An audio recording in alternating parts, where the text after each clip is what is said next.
కృష్ణాయ వాసుదేవాయ హరయే పరమాత్మనే ప్రణత క్లేశ నాశాయ గోవిందాయ నమో నమః అని మంత్రం.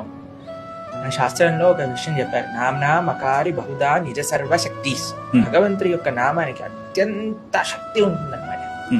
భగవంతుడి యొక్క స్మరణ, భగవంతుడి యొక్క నామ జపం చేయడం. అందుకే కలో హరిర్నామ హరిర్నామ హరిర్నామైవ కేవలం కలోర్ నాస్తైవ నాస్తైవ నాస్తైవ గతిరన్యథ అని అంటుంది శాస్త్రం.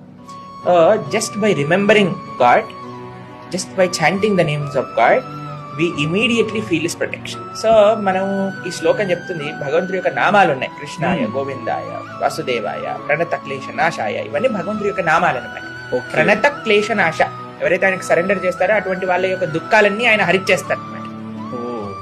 సో కాబట్టి ఎప్పుడైనా సరే మనకి ఏదో ఒక శ్లోకం మనం నేర్చుకొని దాన్ని రిపిటేటివ్ గా చేస్తూ ఉండాలి. అది that is a very good habit.